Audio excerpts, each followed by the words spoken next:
Hello everyone, my name's Ethan. This is my channel, Gringo Campesino. So a few months back, I made a video about the differences between Panama and Colombia because I have lived a long time in both countries. It's going on 6 years here in Colombia, and I think I was 9 years in Panama. Before that, I had a little bit of time in Costa Rica, and I spent about 3 years in Africa, most of the time in Malawi. So I do have experience with multiple countries. I think I went over a lot of the important things in the first video, but I think there might be some additional things that are nice to compare. So what I was thinking about, first and foremost, some people in the comments asked me about bureaucracy and documents. So first of all, I mentioned that getting an ID or cedula seemed to be pretty easy in both countries. Granted, I haven't lived in Panama for, like I said, about 6 years, so it could be a little different. But when I was there, I had no problem getting a cedula, no problem getting an ID. The difference in my experience with a driver's license, though, was vast.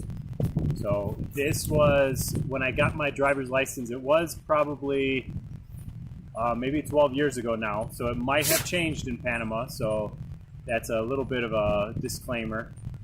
But for my driver's license in Panama, they accepted my American license and they just had it transferred. So I just had it apostolized and I had it verified that it was a real license, and then they accepted it and gave me my driving license in Panama with just a quick checkup.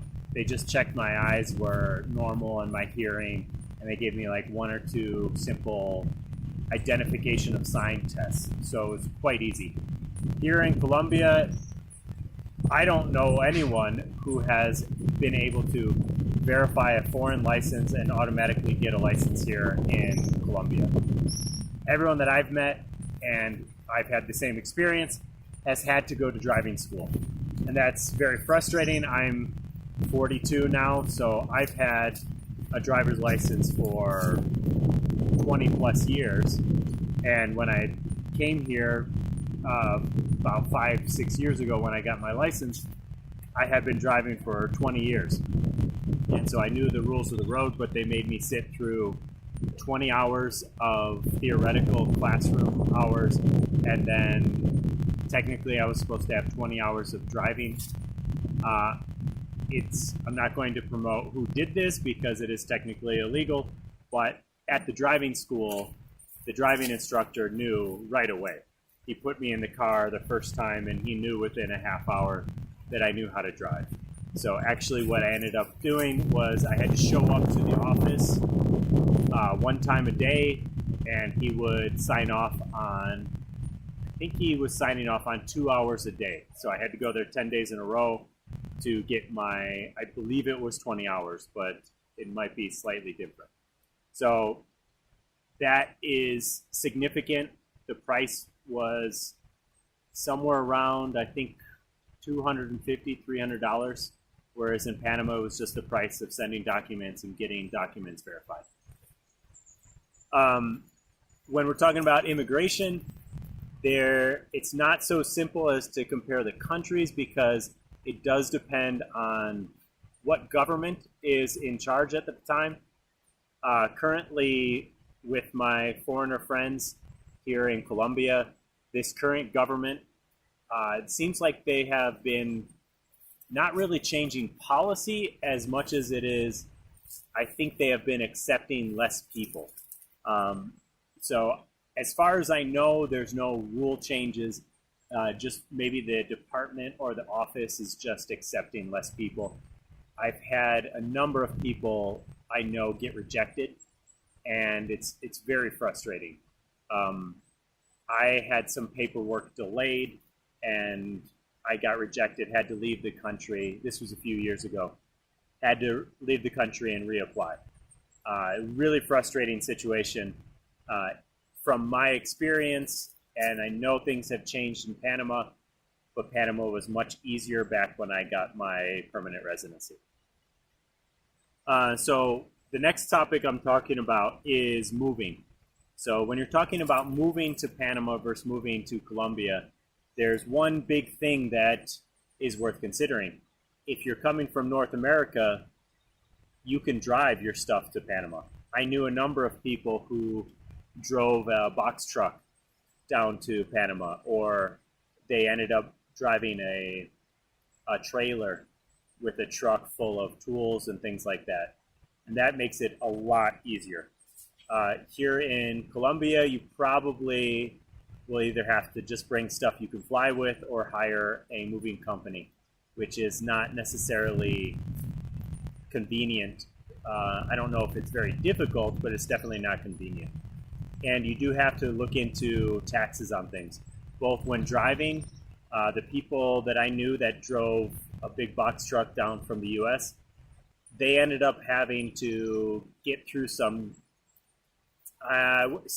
legal and some illegal roadblocks, forcing them to either pay bribes or to in some cases it was they were claiming they were importing, I think it was Honduras, that they were claiming that they were trying to import these products into Honduras and wanted to tax them on that. So it's not super easy because of the multiple borders, but I think the way they got around it was they showed their immigration permit for Panama, and they were allowed temporary passage through Mexico, Nicaragua, Honduras, etc. So it's not impossible. In Panama, I was able to find some really nice tools from people who had brought down stuff from the US in big trucks, and that was quite nice. So that's not really very feasible or reasonable to expect in Colombia. So the other thing I want to expand on is the finding a job. So I did mention professionalism between Panama and Colombia previously, but it wasn't necessarily from the perspective of trying to find employment. In Panama, there's a little bit more money if you move to the city, but both countries have the same problem. It is very difficult to live in a cheap place, and what I mean in both countries, like a smaller city, a smaller town, and get a significant money out of people who don't have a lot of free money, a lot of liquid cash, a lot of disposable income. And I'm finding that here in my little town where I live. I'm trying to expand my income, try to have some passive income. And the campground that I have an agreement with one of the neighbors. They're helping me out. It's just not feasible for the local community, so we really have to start promoting to people outside of this local community.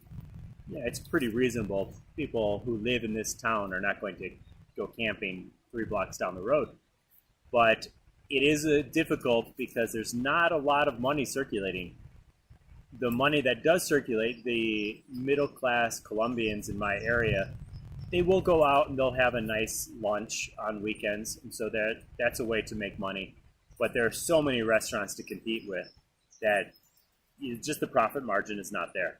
So you really have to consider, if you're going to move down to either Panama or Colombia, figure out some kind of business that you're going to bring with you, maybe some kind of franchise you combine to that. Panama, I saw a lot of people, they were franchising like fast food areas, fast food restaurants, some other types of franchise that could go into a mall.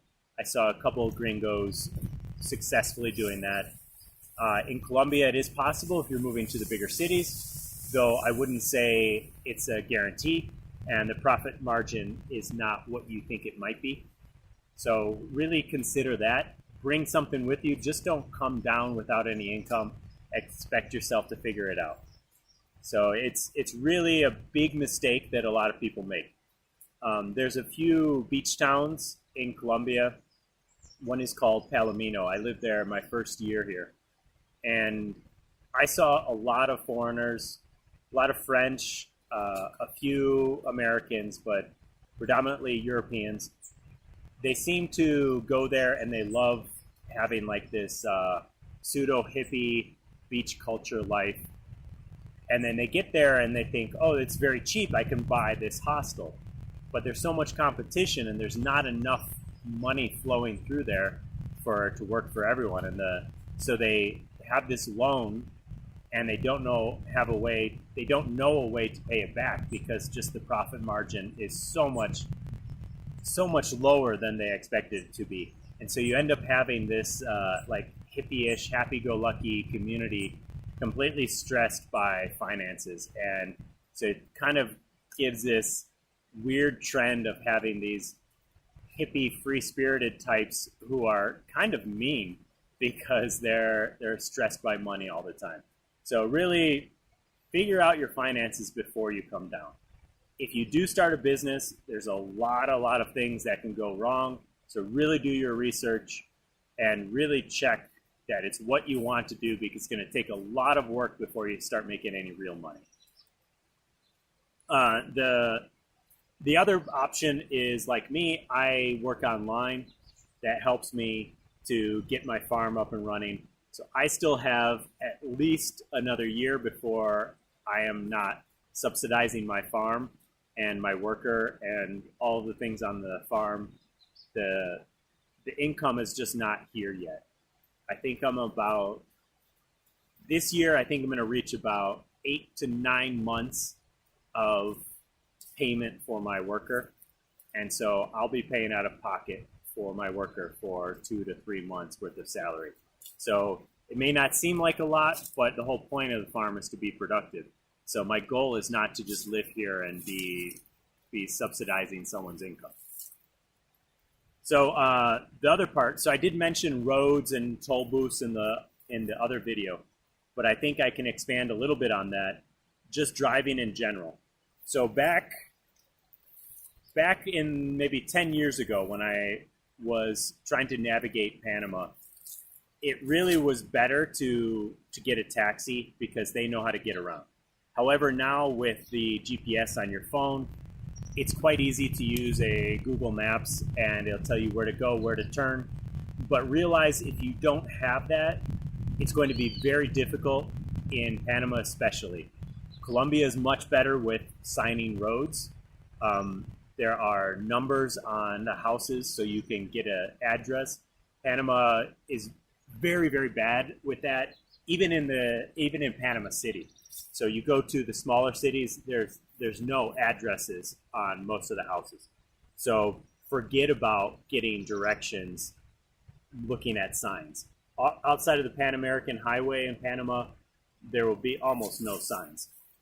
So don't expect yourself to be able to get around without the GPS. Colombia is better, but it has a lot of the same problems. You really want to have the GPS. But saying that, check the GPS, because the GPS, even though it's getting better every year, I have been sent down some really weird detours, some dirt roads, and I've had enough experience where I know that this is not the way. I'm going to find a better way. I'll reroute myself on the Google Maps and just use common sense. Just don't follow it blindly is the point. So another topic is healthcare. People had suggested that there is a big difference in healthcare, and I personally don't have a lot of experience with this. I never went anywhere regarding healthcare except to a dentist in Panama. I've been very lucky to have been very healthy most of my adult life, and I haven't really had to worry about healthcare, but I'm going to give some examples based on friends and what they told me. So this is not an extensive survey, it's just an idea of what people have told me. I had a friend of mine who also lived in Panama for many years, and he now lives in Colombia, in Bogota. He told me when he was in Panama, he had appendicitis. And I hope I'm getting this story right, but I believe what happened was he went to the hospital as you should. He had very good health insurance, so he was up at the high level. He was not at this low level hospital. So he was very lucky to get a doctor that was Panamanian who was trained in the U.S. But if he hadn't had, it would have been a problem, because what happened was they rushed him into the hospital. He was put into emergency surgery. He was given the drugs, and then I think they lost his file. And so as he was falling asleep through the anesthesia, the nurse asked him, like, who are you? What are you here for? And they had actually almost mixed up the paperwork. And my friend, as he was falling asleep, heard, like, in his periphery, his doctor say, no, that's my patient. Don't do anything with him. He's mine. And so who knows what would have happened if they had mixed up the charts. Like, it seems like they had, who knows what kind of surgery he would have gotten. And if I understand right, I'm of course not a medical doctor, not a doctor in any way, but they wanted to do what I believe is an antiquated surgery.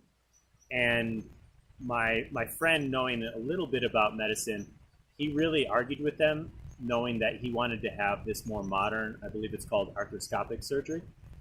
And so he convinced them to get him a doctor that knew how to do the new procedure. I think part of the problem is Panama had and might still have regulations on foreign doctors. The idea is to promote their own medical schools, but what that does, it seems to really reduce the quality of the doctors, because there's not as much competition from outside, and they have their internal ways of doing things, kind of like if you were on a specific team, and then you have your traditional ways of doing things, and then someone from another team comes in and questions what you're doing. It's not necessarily that you're doing your things bad, but you're not keeping up with things.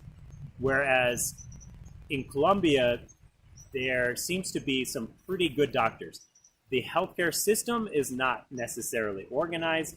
I had to get an MRI on my knee a couple years ago, and they told me to wait 6 months.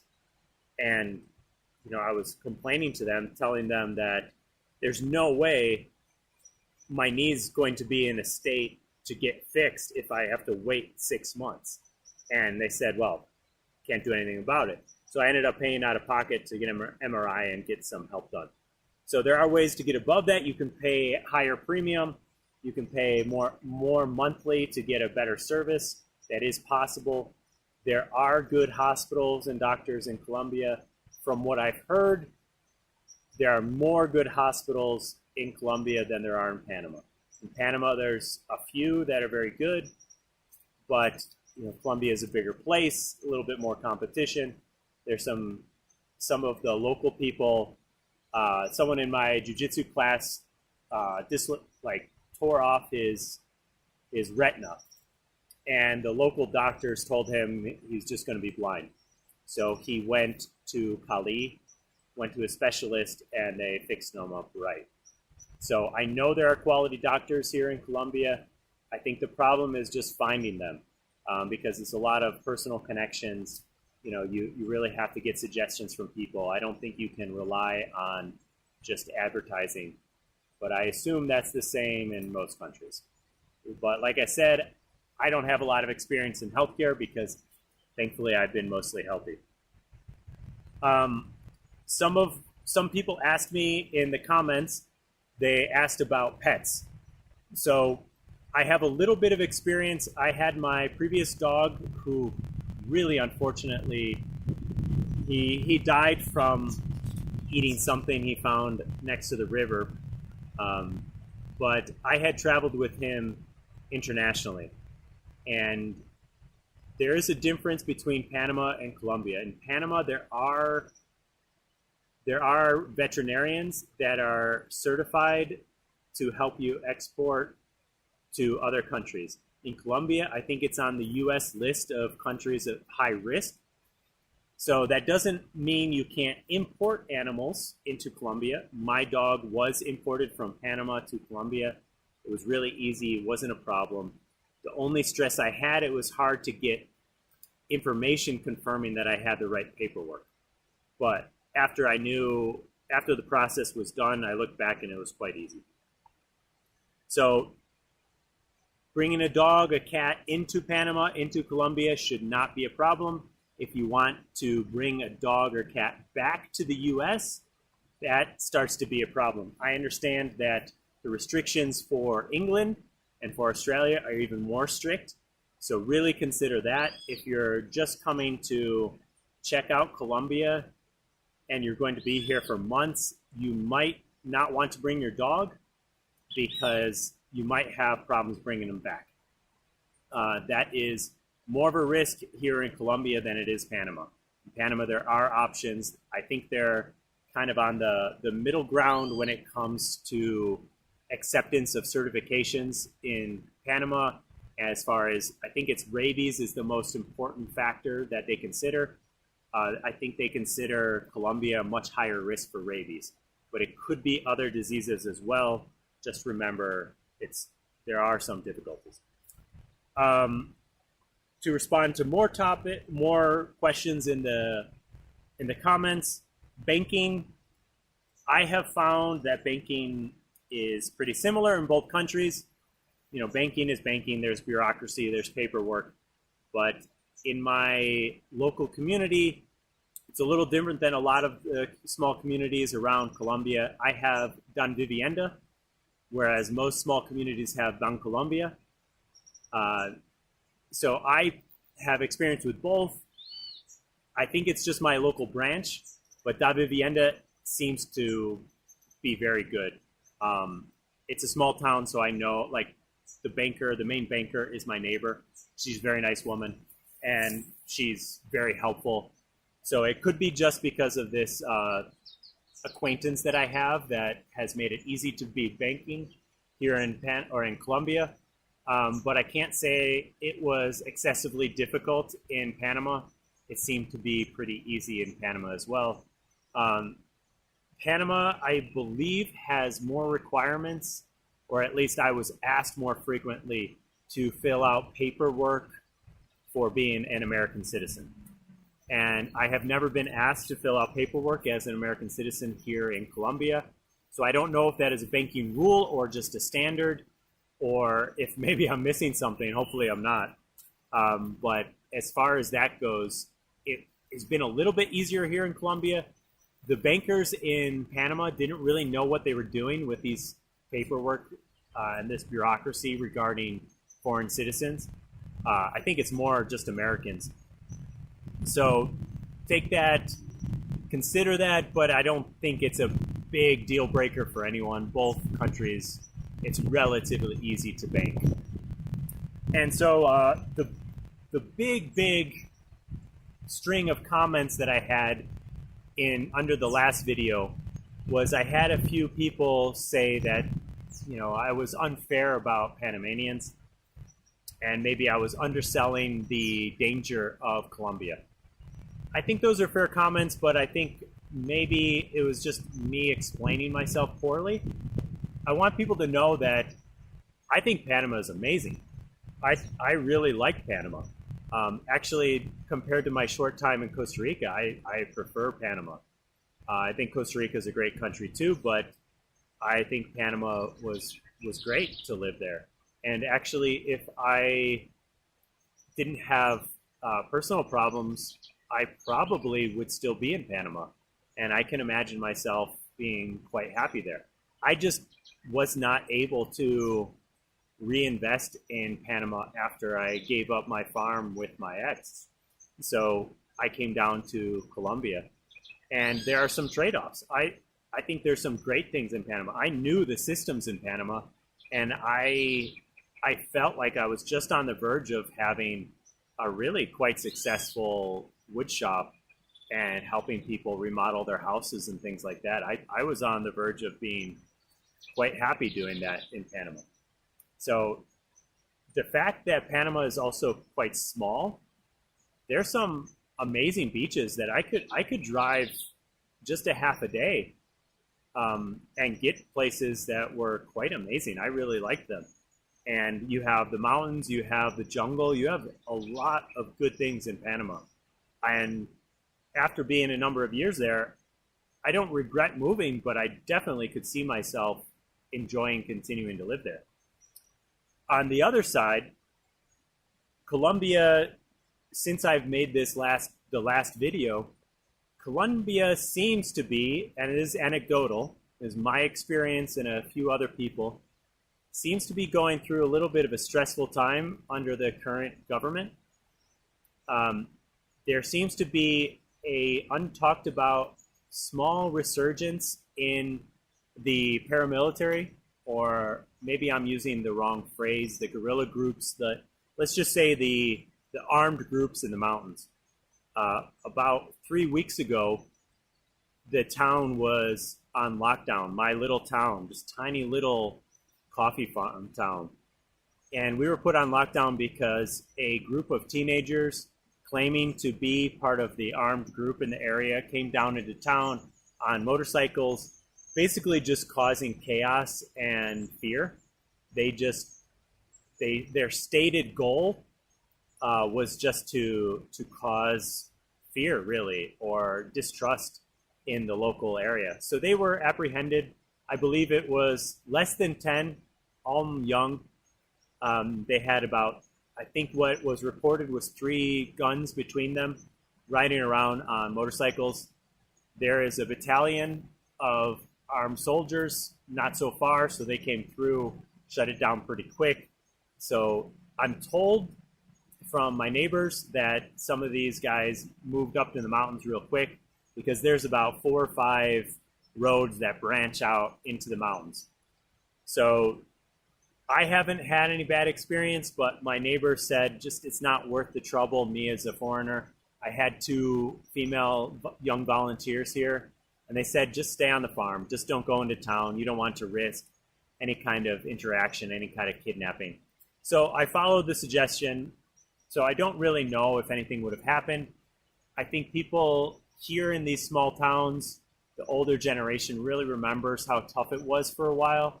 So they're a little bit more cautious about these types of things.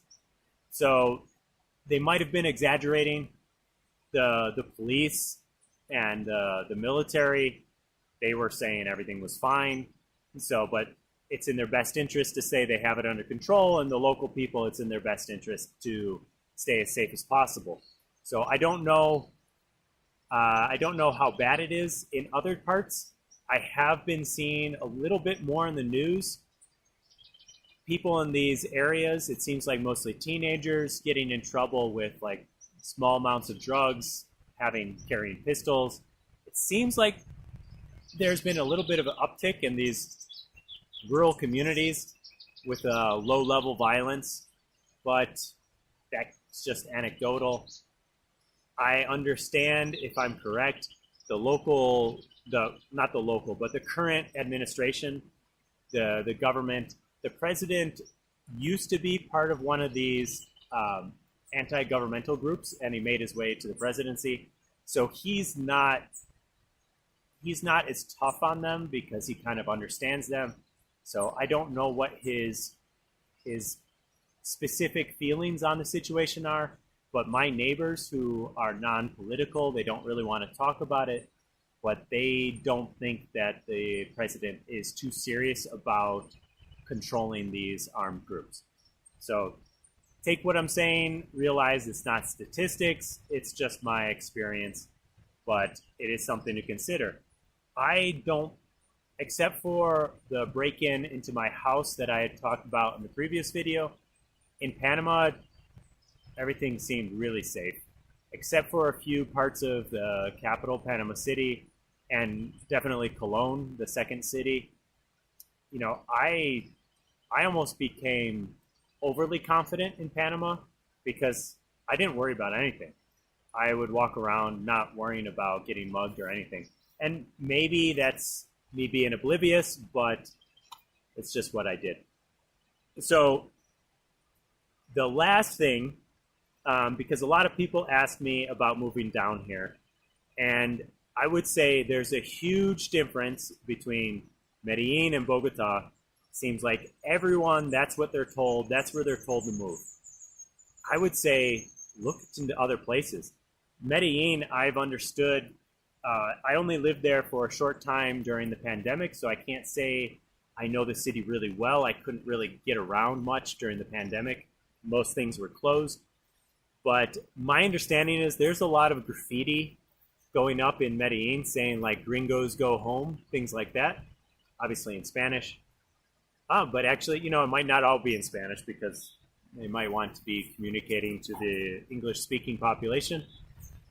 Anyway, I think there are a lot of people who are angry at Gringos raising the price of rent in Medellin. A lot of people who have an apartment, they've switched it over to Airbnb so they can rent it to foreigners for a 60% markup. And so the locals aren't very happy with that. So please realize that, things change when you've had years of immigration. Just like on the flip side, we have a few million illegal Colombians in the United States who, a lot of Americans I've heard were super mad at them destroying the stadium in Miami because they didn't want to buy a ticket. They just wanted to sneak in the stadium. And I don't agree with that kind of behavior. But at the same time, we have to realize that immigration in the other direction has effects as well. So I think it is a balance, but we need to consider that. Don't go into a community that is only Gringos and expect you to change the culture to what you want. Only go somewhere if you like the culture where you're going, is my opinion anyway. So branch out, look for other places outside of Medellin. There's lots of places in Colombia that are very beautiful. And in Panama, I would say the same. Look into the secondary cities. David, Boquete, those are they have been for decades, popular places for expats. Panama City, of course. There's some of the beach communities that are constantly growing. The fear of violence is not as high, but there's always a fear of minor, inconvenient criminals. People break into cars, things like that. So just realize that I had no ill will. I really do love Panama. I really love Colombia. They're just different. And so again, like I ended the last video, if there is someone moving to either of these countries and you want to get in touch with me, I do have my email in the description. So contact me. Maybe I can help you in some way. Maybe you might even want to hire me to go look for a farm for you, something like that. So hopefully this was helpful. This was my channel, Gringo Campesino, and I'll see you next time. Thanks.